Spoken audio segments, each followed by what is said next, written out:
I do research that intersection of economic, substance use disorders, and crime. And really it takes three different types of things I do research on. The first is program analysis, which is thinking through what is the economic impact of different types of programs and interventions. Second thing I do is study the societal impacts of laws and policy. So what happens when we change minimum wage or change prescription drug management programs on societal outcomes? And then the third thing I've done research on is property values. So you might wonder, what does property values have to do with economics or substance use disorders? But we study, for instance, if a substance use disorder treatment center moves into a neighborhood, does that hurt property values? And it actually didn't hurt property values anything we could think of, and that maybe people are more concerned about the impact that substance use disorder treatment centers will have on their neighborhoods. Okay, so that's a little bit about me.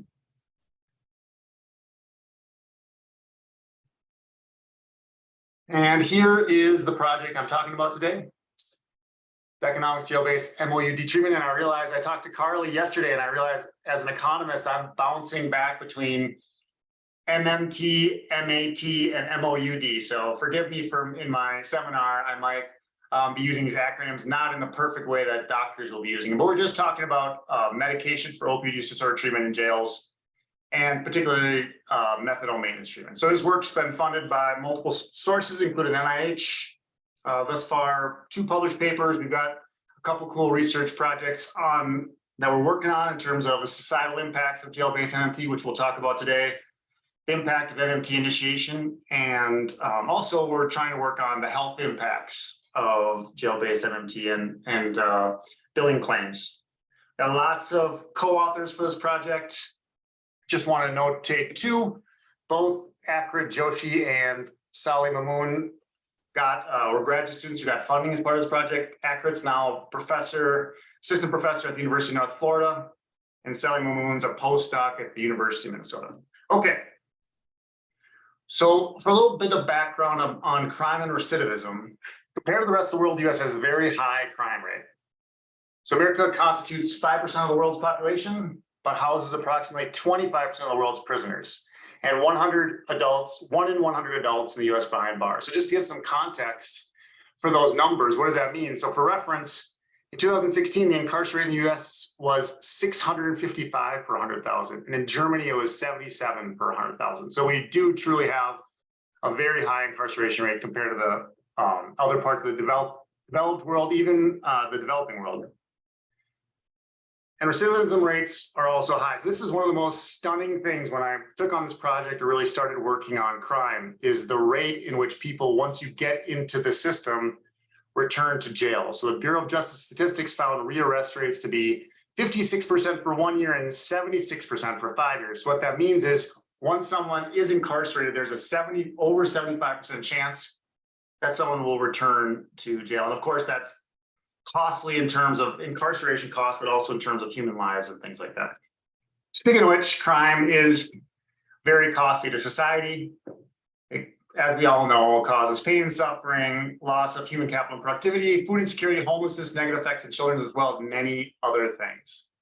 States spend $43 billion each year on prisons, and the cost of crime, the societal cost of crime, which we'll get into in this seminar, is estimated to be about 4.85 trillion annually. So for some background about substance use disorders, I think everyone here probably knows, but they're a chronic mental health disorder where the use of alcohol or drugs causes significant impairment. They're very prevalent. 46.3 million people in the US met the criteria for substance use disorders in 2021. Treatment rates are really low. 94% of people with a substance use disorder does not receive treatment. Most people with substance use disorders don't want treatment, but even people who want treatment, it can be difficult to find. Substance use disorders, although the intersection, these are all exclusively, you look at crime and what are the costs there, and then what are the crime substance use disorders, and of course those costs are perhaps correlated, or there's a Venn diagram, there's an overlap. But when you study the costs of substance use disorders, excessive alcohol use causes 140,000 deaths per year, 480 deaths a year caused by cigarette smoking, and the cost of addiction in the US are over $1 trillion annually. Again, talking to doctors, I think most everyone knows this here in the room, but the opioid epidemic is very, very bad. In the US, every day, 294 people die from an overdose, which is stunning. But what you may or may not know is that the opioid overdose death rates have come in waves. So the first wave started in 1999 with prescription opioid overdose deaths, just prescriptions that were prescribed, commonly prescribed opioids. About 2010, 2011, there was a significant rise in heroin deaths. And then more recently, we've seen a rise in synthetic opioid overdose or fentanyl. And now fentanyl is responsible for the lion's shares of deaths that we see. So it's no longer commonly prescribed opioids that are causing most of the deaths, but of course, the addiction cycle and how people end up using fentanyl is, of course, important to think through too. When I was writing these papers on opioids, we would be updating a draft, and literally for a while, every time we were updating a draft, it was like 5-fold, then it was 6-fold, and it was 7-fold. So we're really seeing dramatic increases in the number of deaths from opioids. So this is maybe an economic slide, just how bad is the opioid epidemic. I'm sure you've heard people talk through that all these deaths are happening, but how does this relate? How do you even wrap your mind around over 200 deaths per day? Well, drug overdoses are the leading cause of death for Americans under 50.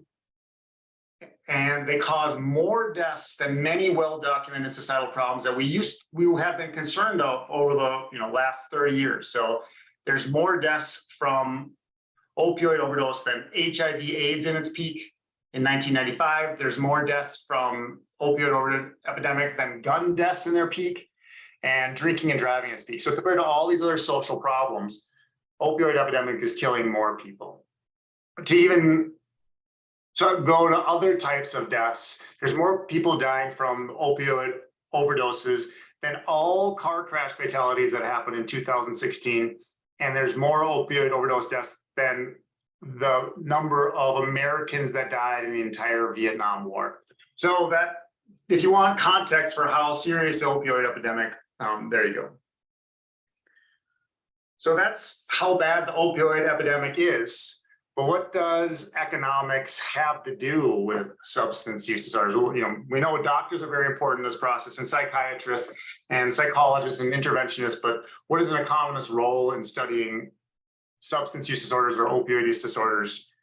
And people wonder, I'm talking about dollar signs. Do dollar signs matter when you're thinking of saving people's lives or treating substance use? And I would argue they do. And the paradigm of economics is to create the greatest amount of good possible with limited resources. So just thinking through, we only have so many resources, whether it's tax dollars or whether it's just stuff that we build. And so how do we do the greatest amount of good with those tax dollars? So budgets are limited and we don't have money to pursue all the social programs we want. So economists want to think through, how do we create the greatest amount of good with our limited resources? So in a clinical setting, this may be important because there's different types of interventions we can provide. There can be expensive, perhaps more clinically effective interventions, or there can be cheaper interventions that can reach more people. So it's not just always providing it may not be taking the resources that we have and providing really great treatment to a subset of people. It might make more sense to provide it to a larger part of people. So you can comparing maybe 12-step or inpatient treatment with something like a brief intervention or something like that. And an economist could try to make sense of, how do we do the greatest amount of good with limited dollars? Of course, dollars aren't always limited. So what about, couldn't we get more money to provide substance use or treatment or other things? And economists also can make a case for that. So I think part of the role of my work and just economists' work in this area is to document the benefits of substance use disorder treatment or other things. So, of course, and economists maybe get a bad rap in terms of, well, it's not all about billing charges, or it's not all about recidivism rates. And I agree. Of course, we all care about the human lives of people that are affected by substance use disorder treatment the most. But part of my job is to look at the other things, the other benefits associated with, so we can make a case that maybe more money should be allocated to substance use disorder treatment. So you can look at, like we will today, look at if you provide substance use disorder treatment, does it reduce crime? Or does it, we don't do this today, but does it reduce emergency department visits? And if so, then we can make a stronger case that we should be doing this more often and maybe more social dollars should be allocated to substance use disorder treatment. Third thing, and this is part of the work that I do, not necessarily I'm presenting today, but we also study how laws, policy, and markets can be used to improve health. So right now I'm doing work on alcohol taxes. So if you can increase alcohol taxes, which then will perhaps decrease the quantity of alcohol we can consume, maybe making people healthier, happier, or whatever it happens to be, well, that's a way that economists can talk about how markets can impact substance use disorders. Okay, so that's the background on what economics has to say about substance use disorders. Okay, so moving in to my research on incarceration-based substance use disorder treatment. So why incarceration-based substance use disorder treatment? Why should we be incorporating this in jails? Well, first, MOUD has been found to be clinically effective. Reduced health risk behaviors and increasing treatment retention. These different people have seen this, and I'm not saying anything new here that medication for opioid use disorders has positive impacts in terms of treatment. In terms of why in jails, well, treatment within incarceration systems may catch more individuals that were not receiving treatment. So we know that a lot of people going to jails have substance use disorders, and many of them aren't receiving community-based treatment. And also they're in jail, they may be more receptive to enter treatment when they're in jail. So that will be the arguments just logically of why you would implement incarceration-based substance use disorder treatment. Also, just generally, substance use disorder treatment can have a large societal impact. The three categories that economists focus on, but there's many more, is it improves health, improves employment outcomes, and reduces criminal activity. It also can reduce, I didn't add it to this slide because immediately you might not see a reduction in healthcare utilization, but over time you would suspect it would also reduce healthcare utilization if someone went from having a substance use disorder to not.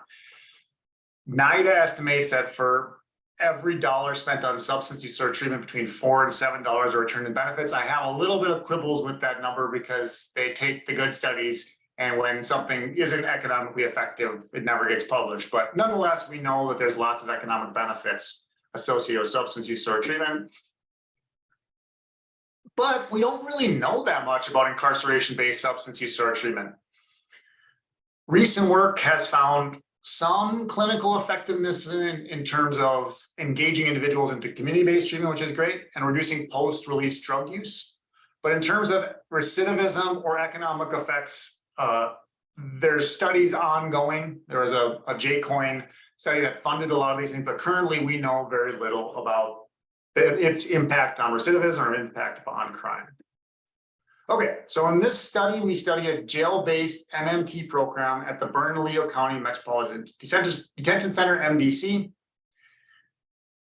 New Mexico has actually had a program in the jail for quite a while. They were early adopters to jail-based MMT. The program has been in existence since 2005, and MDC is one of the 50 largest jails in the US. At the time of our data, they only provided MMT for jail-based MMT continuation, meaning if you were on MMT when you got to jail, you could be continued. They now are inducting people. I call inducting, I've learned this word is more complicated with which discipline you're studying, but they're now providing methadone to people who were not receiving in the community beforehand. And we've got data and we're studying this. I'm not presenting these results today, but we have written a report on that, and research is ongoing on inducting people on it. But just to be clear, in this set of papers, we're studying people who are continued on MMT, not inducted on MMT.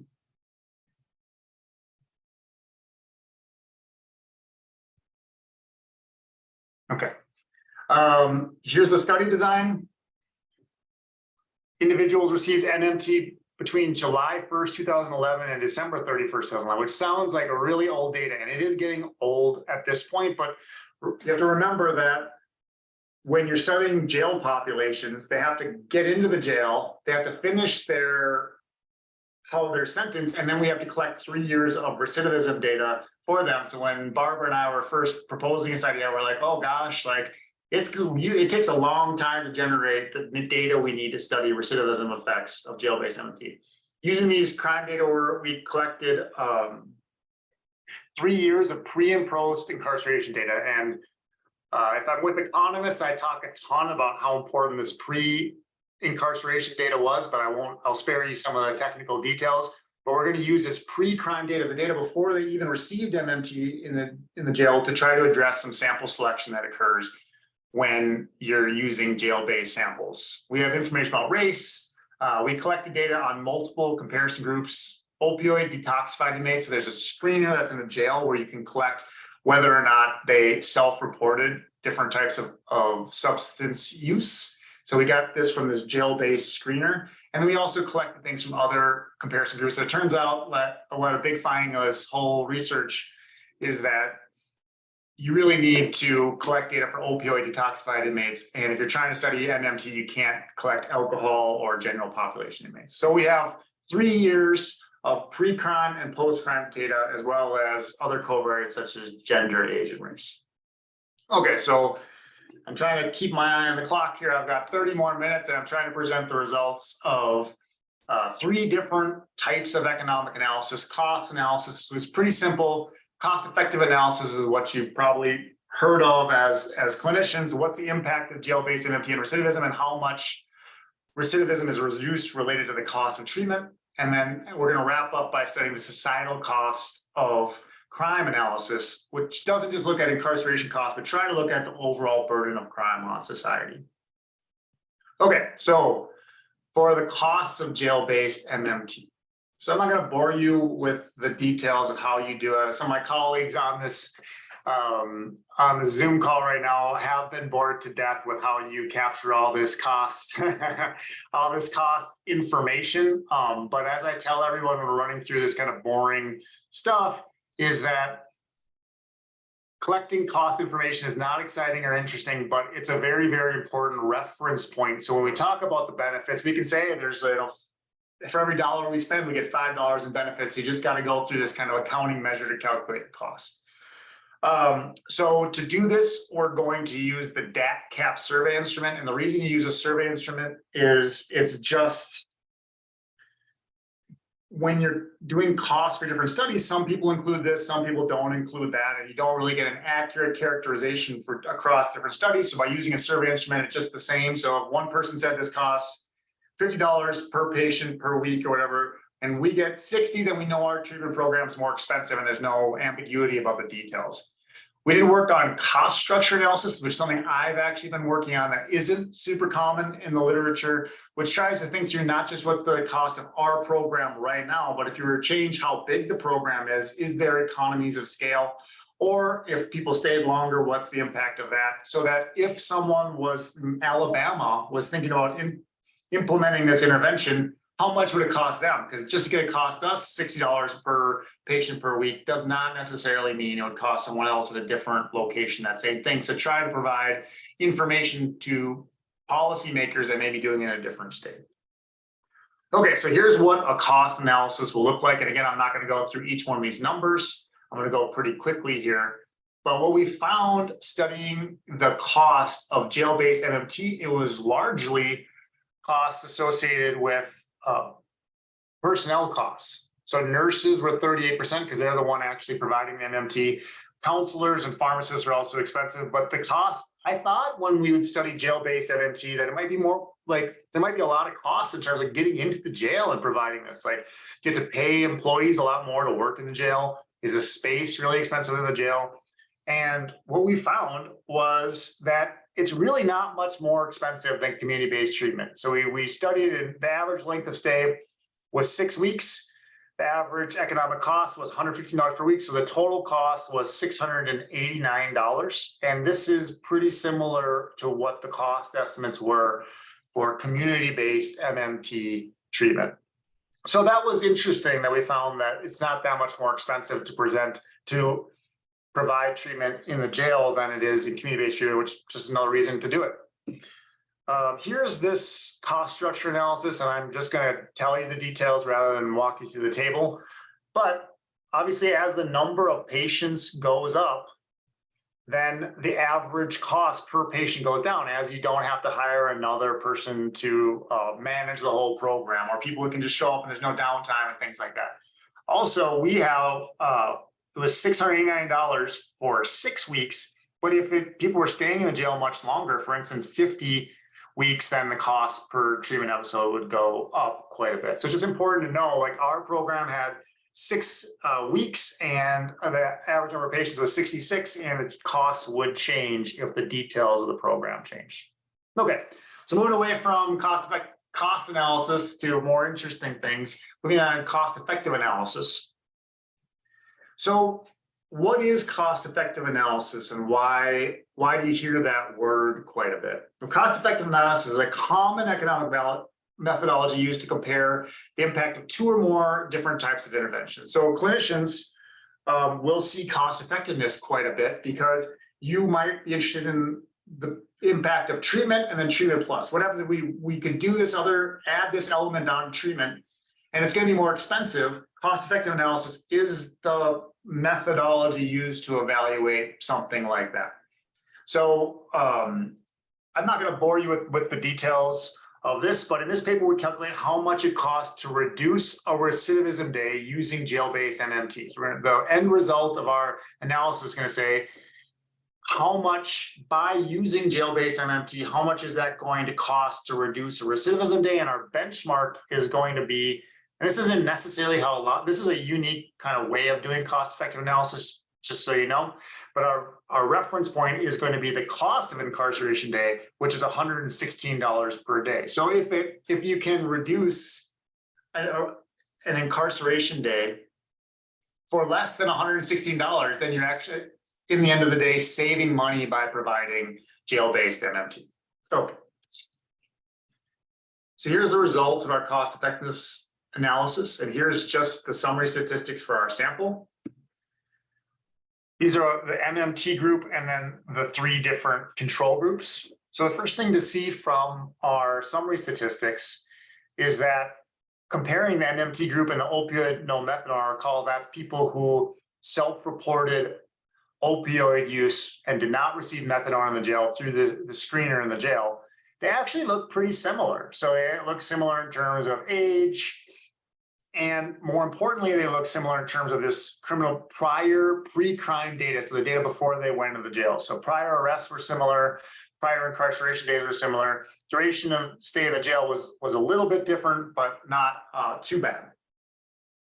The other finding is it wasn't similar compared to alcohol detoxification and general population groups. So what we take from this is those just really aren't very good comparison groups, and people should focus, if you're studying MMT, your comparison group really needs to be people who had opioid use disorders.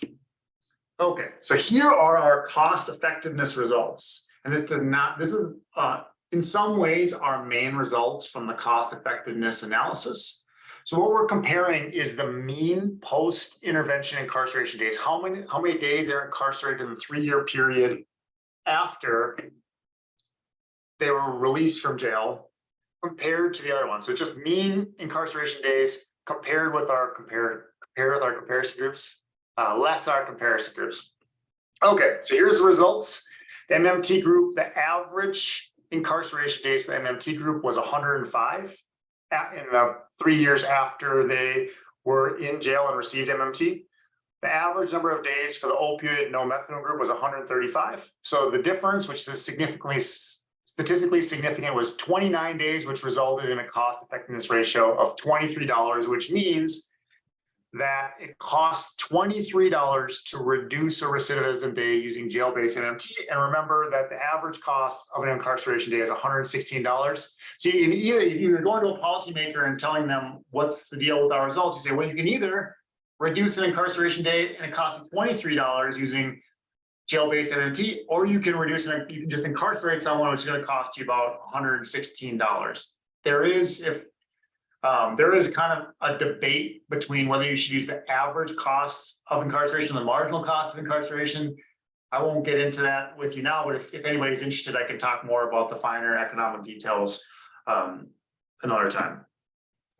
Again, we've just found these aren't very good comparison groups. Alcohol we found was significant, but it's not going to be significant in other tables, and certainly general population did not work very well. So what we said is, what we took from this, although it's unfortunate it was not robust to all these other samples, is that you really just need to be using opioid no methadone as your comparison group. Okay, so when you're studying jail-based MMT, and what I already alluded to this with the pre-crime data, is that there is a selection issue where individuals that are already receiving methadone, this is even more important because it's methadone maintenance continuation rather than initiation, may be different than individuals with a substance use disorder that were not receiving treatment. Individuals already receiving treatment may be ready for treatment or willing to make changes in their lives, and people who could be more or less entrenched in the criminal justice system, which make it potentially more difficult treatment. So how do we deal with this? We're going to use this pre-crime data to run difference in difference models and propensity score matching models. So difference in difference is a very popular economic methodology that we know a lot about how to do. And propensity score matching uses using the covariates we have to create the best match sample that we have. So I'm just going to show you the results quick for these models. I'm not going to dig into all of the technical details, but again, if you want to know more, I have my email at the end of my slides, and feel free to contact me about that. But here's results from the difference in difference cost effectiveness model. Here is what you're doing is you're comparing pre-post differences for the different groups. So you look in the before and after crime data for both the groups to come up with their impact of treatment. So here's the pre-post average crime rates for the MMT group and the pre-post crime rates for the opioid use disorder no methadone.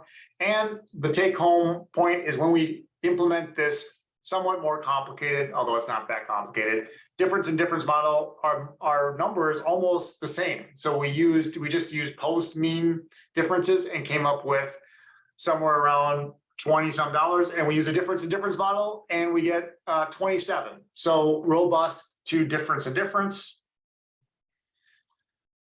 I'm not going to bore you with the details here, but when you're doing difference in difference models, you want to also look at the trends. I think maybe some people on this call know, but if there is a pre-existing trend, then you could, without any treatment effect, you could find a treatment result. So you need to look at these trends. What you really want is a similar trend in the beginning. It's not perfect, but you can have a difference in the trend. It just needs to be the same trend. And then you want to see a difference afterwards. So when you plot the crime results over time, again, these other groups didn't work because you need to use opioid use disorder. You need to use OUD, no MMT as your comparison group. What you see is a very, very, very similar trend beforehand. And you see that the opioid use disorder, no methadone group has higher recidivism rates after they were released from jail. So this is pretty compelling evidence that jail-based MMT impacted recidivism. However, there's one caveat that this is not what economists are used to seeing, where if you look at these trends, this group appears to go up in crime rates and our treatment group stays the same. So that doesn't look like exactly what economists studying like minimum wage would expect to see. And I would be curious what you all thought on this call. I think it actually makes a decent amount of sense because what we were talking about, once you get into the criminal justice system, you're much more likely to go back. So we would perhaps likely see an increase in recidivism rates absent treatment. So this makes some sense to me, but as an economist, I would value other perspectives on that. Okay, and then we ran propensity score matching, and the results are even stronger. So the take-home point is that we ran standard mean comparisons for post periods. We find that jail-based MMT is cost-effective, difference in difference, robust results hold, propensity score matching results hold, even using these four different methods for generating propensity score matching. Okay, last thing for the cost effectiveness results. is you can study our reference point is $116. That's what we're not saying that's the value of reducing an incarceration day, but that's from the jail system perspective, that's the value of reducing an incarceration day. But you can plot and so when we plot this, we find there's a 93.3% probability that jail-based MMT provides is cost effective. So the costs are going to outweigh this 116.49. But if you're a policymaker, you might say, actually, I only think it's worth $60. So this curve allows you just to say, well, I mean, $30 seems crazy low, but like, so we can get to this part of the probably cost. Let's say you only value it by $25. You go up here and say, well, there's about a 50% chance that jail-based MMT is cost effective. So why is this a cool figure? Because it allows policymakers to use their own number on how valuable they think it is, and then they can tell the probability that the program is cost effective. Okay, so just summarizing what we found in the cost effective analysis. Evidence has found that jail-based MMT continuation is associated with lower recidivism. Base models find that it results in 23 fewer recidivism days, and the results are robust to both difference and propensity score matching models. Jail-based MMT is cost effective, costs about $23 to reduce recidivism using jail-based MMT, and the cost of incarceration itself is $116. And our third thing is alcohol detoxified general population inmates are likely not appropriate comparison groups. Okay, 2/3 of the way there. Now we're going to talk about societal cost of crime analysis. So economic analysis is done from different perspectives. So people talk to me when I'm talking about studying an intervention, and they're like, Brady, you're not considering these really important costs. So what about pain and suffering that people go through in this way? Or what about, I can't even name the things that people, but like, you're not capturing all the costs. And the important point to that is economists do consider these different costs, but we think of it as different perspectives. So when you're trying to convince a policymaker to take a particular action, you need to think of what their perspective is when they're making it. And maybe this is a good, I'm not saying you should only consider a perspective. For instance, that may resonate, but I might get myself in trouble here, who knows? If you're talking about a healthcare system and you're saying, well, this is going to reduce homelessness, let's say, and I think UNM does a good job of thinking through this, but other healthcare systems, maybe a private healthcare system, if you implement this program, it's going to make people healthier, there's going to be less homelessness. Well, they may be like, well, we don't get paid anything for reductions in homelessness, so if you want to convince us to provide this type of treatment, how is it going to impact our bottom line? So that would be the perspective of the healthcare provider's perspective, would include things like billing charges or things like that you'd include. So I think if they through things from different perspectives, the biggest perspective and perhaps the most important and maybe most meaningful is the societal perspective. Meaning, like, let's take all the benefits that happen to society, compare them to the social costs, and then we'll decide whether this is a good program or not. So that's what we're not gonna do that in this paper. We're gonna talk about at least the societal costs of crime. Now, just to make sure we're on the same page, the cost effectiveness results that we provided before were from the jail system perspective. So we just said, hey, it costs this much to incarcerate someone. It costs you this much to provide this treatment. And so you're actually gonna save money if you provide this treatment. And so hopefully, and I haven't done as good of a job maybe as I should have, but I've talked to people at the jail saying, look, this pays for itself, so why wouldn't you do it? So that's the message, that's the perspective we're trying to have there. Whereas moving on to this next set of analysis, incarceration costs are only a small fraction of crime costs. So when a crime is committed, it's not just how much we spend incarcerating someone, there's criminal justice costs, the funds spent on police protection. There's productivity losses when someone goes to jail, then they aren't able to work. And there's intangible costs, which are usually the biggest costs, which is the indirect losses suffered from crime, pain and suffering, decreased quality of life, psychological distress. All these things are negative aspects of crime that were not incorporated in our prior analysis, just looking at incarceration costs. So I I feel like I sounded good convincing that there. I'll leave that up to you to tell me whether you guys are convinced that we should use societal cost of crime or better measure. But they're not used very frequently in economic analysis. And so when I first started looking into this, I said, why isn't societal cost of crime used as much? It's surprisingly rare. And the answer is there are lots of statistical challenges associated with using societal cost of crime, which I think has just slowed down people from using them. So in this next set of results, I'm going to talk about the impact we get from societal, like the impact that jail-based MMT has on societal cost of crime. I'm also going to have to delve a little bit into statistical properties, but I'll keep that at a minimum. And again, with the caveat, feel free to email me later if you want to know more details. Speaking of which, here are the details of how you would deal with the statistical aspects of cost of crime analysis. So first, this is not complicated.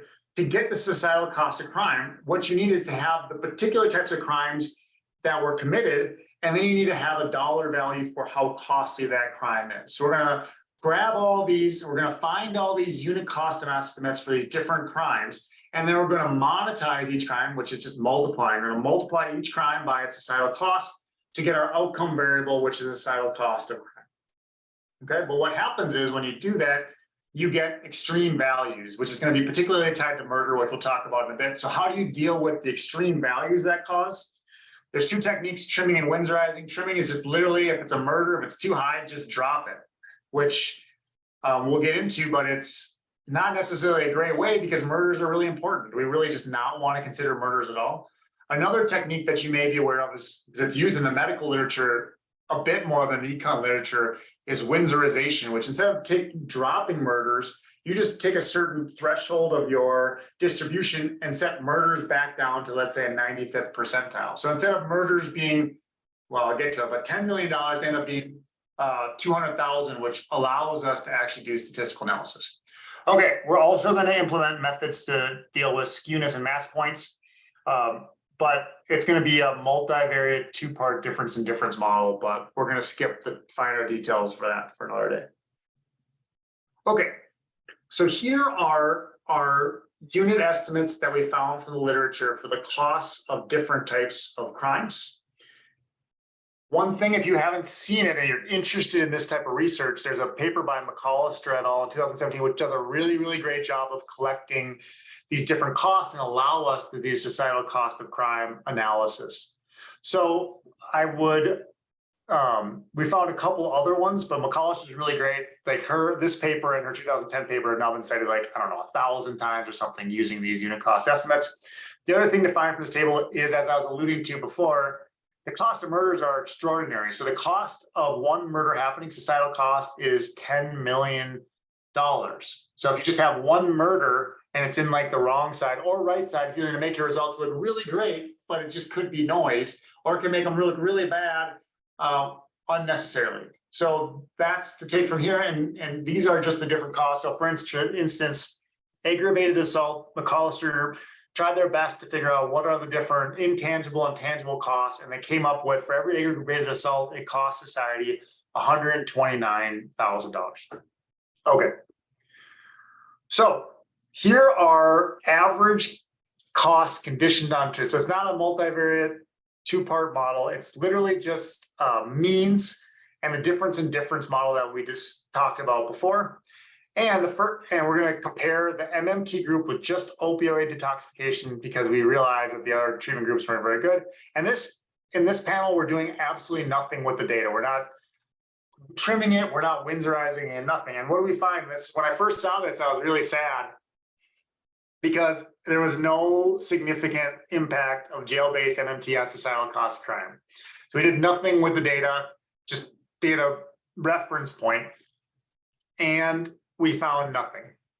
But once you deal with extreme values, we find large and significant effects of jail-based MMT on societal cost of crime. So if you just drop murders, which remember there's only a handful of murders with really high costs, you find that societal cost of crime go down by $16,000 if you drop it. And if you Winsorize it, it's somewhere similar. So why did that happen? What's the deal with murder, or why do you need to Winsorize the data? Well, here we just look at individual crime categories.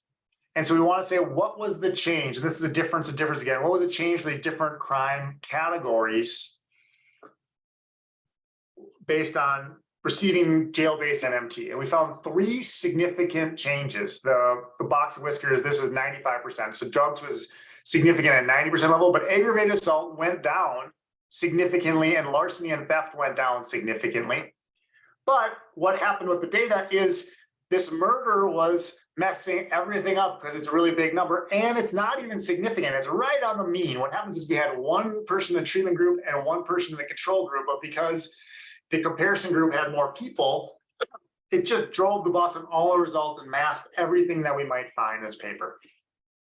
So there's this huge effect of murder, and if it ends up, and this is, I've known this for years, I read papers and they found, like, if they're studying drinking and driving, they find 2 fatalities happened in the control group and 0 in the treatment group. They say, oh, ta-da, we have this huge benefit. But if it happened the opposite way, then they would just, throw the paper in a file drawer and move on.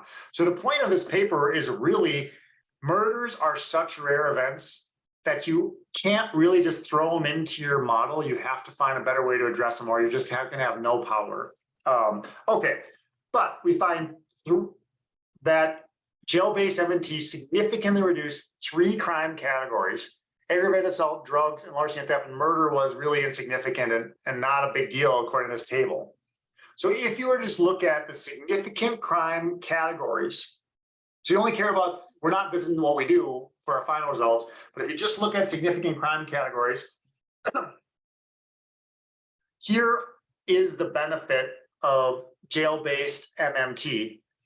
Aggravated assaults, it reduced aggravated assaults by 9.52%. Remember, there's a big benefit, societal benefit associated with reducing aggravated assaults. So that results to $12,343 per person that received treatment, reduced in costs. Larceny and theft, drug offenses are smaller, but still significant. And so if you just look at the significance at the 90% level for just the categories that are significant, you find that jail-based MMT reduced the societal cost of crime by $14,000 or 12% if you want to think through the 95% level. Okay, so what we've done is just got rid of murders by either just looking at significant crime categories or just looking at Windsorizing or trim data. And here is the final set of results. And I know this looks busy and a lot of stuff, so I'm just going to give you the punchline for what these mean. But what we're running is a 2-part model. We're treating committing a crime and the costs of crime separately. And this is going to be our parameter of interest. Then the hard part, which we spent, I don't know, months on, is trying to take these more complicated statistical results and providing the impact that they had on societal cost of crime. So cutting right to the chase,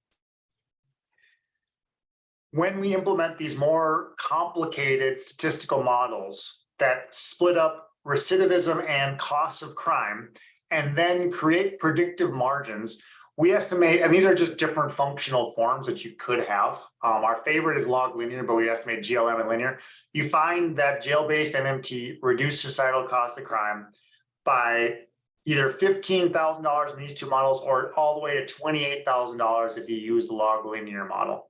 So doing this complicated statistical analysis in some ways doesn't actually give us that much different results. This 15,000 is popping up a lot. So our paper, we don't go this way, even though we like this better. We say, well, in all the analysis that we do to address murders, and then even if you move to address outlier skewness and mass points, we get that jail-based MMT, just someone receiving jail-based MMT reduces societal cost of crime by about $15,000 per person.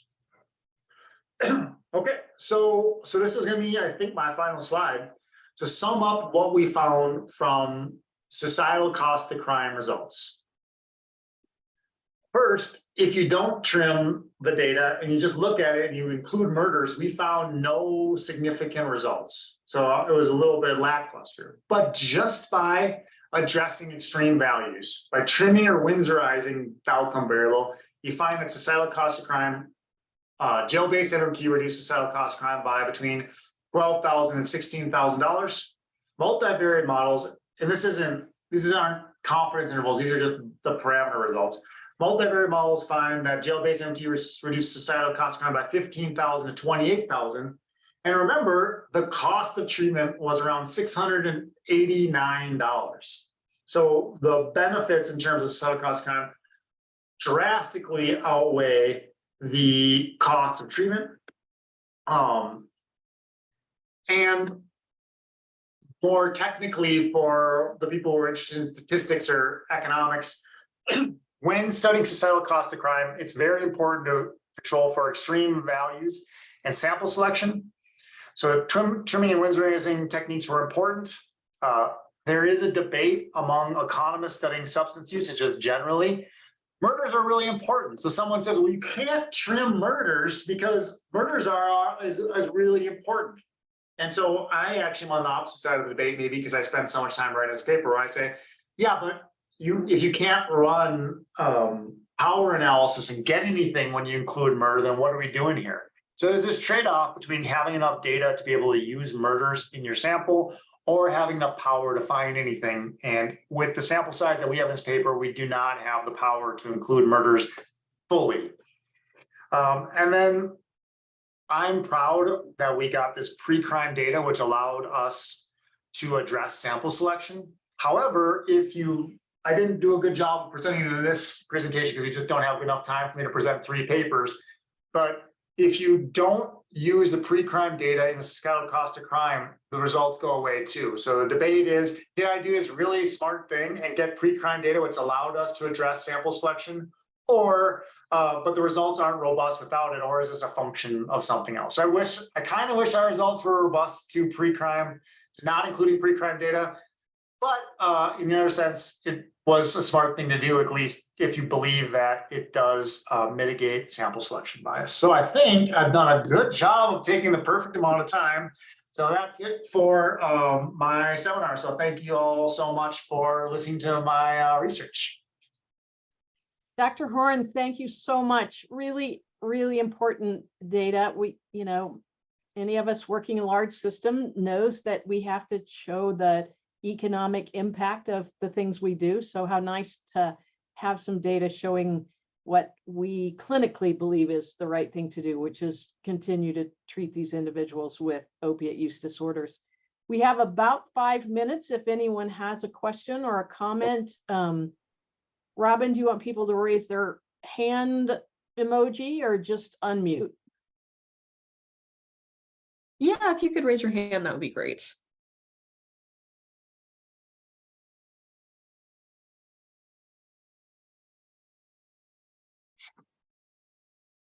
Am I calling on people? Go ahead, Carly. Hey, thank you very much. So I had a couple questions. So you mentioned that you're doing, now I know that they are starting to offer methadone to anybody with an opioid use disorder at MDC, and you're studying this. Are you going to be able to randomize, or how are you going to design that study? If again, thinking that hearing that you want that comparison group of people with opioid use disorders. There's not, I actually did write a grant but I'm not a clinician, so I just literally wrote this R01 saying we're going to randomize people, and I just didn't think I had necessarily the skills, which I don't, to do that on my own. But currently they do not randomize, so we'd be using the same technique where we just find people who had an opioid use disorder. Where the rubber meets the road is like, why are people saying they got opioid use disorders and then not receiving treatment? Because from what I've heard, they find people and put them in. So that's the challenge with our study, especially as they get better at finding people, then our study design gets worse, because then there's some structural reason why these people did not receive treatment. But currently, when we studied it last, it's a similar methodology where it's just people who received treatment and then people who self-reported having an opioid use disorder did not receive treatment. And then I had another question too, because when I've heard about the economic kind of cost, thinking about economic interventions in jails too, what I've heard too is that in some ways to policymakers, it doesn't matter if they save one kind of bed per day. And you hear this in hospital research too, because there's some fixed costs in running a whole wing. So unless you kind of, unless you kind of close a wing, the costs of the county stay the same. And I just wonder how you address that. Yeah, so I had a Twitter argument about this. Boils my blood a little bit.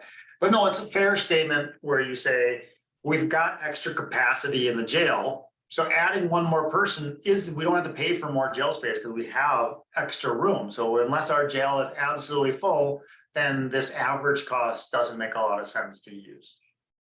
There is actually, I teach our PhD microeconomic theory course, and there's this distinction economist. This is my argument back. So I'm just saying that's the argument they'll make, and it's valid in some way, shape, or form. My argument back is that's very short-sighted, because there's long-term and short-run costs of everything. So short-run costs, like today, what's the cost of me, I don't know, sleeping tonight in my own bed or somewhere else? Well, you can't include the cost of your house because you have a house or whatever. It's just like, you think of the long-run cost, meaning that you could change the structure of the jail over time. So like if we said we're gonna structurally reduce our jail population, the argument they're making is that has no impact because we've got this jail already built. But in the long run, meaning times where like this is all flexible, we could shut down a jail. We could change our jail structure. So to just think like myopically, like, well, we just have extra space right now. Yeah, that's true today, but it doesn't make a lot of sense as we try to like change the world or change our state or impact like long run recidivism rates. So that's my canned answer to that very tough question to answer.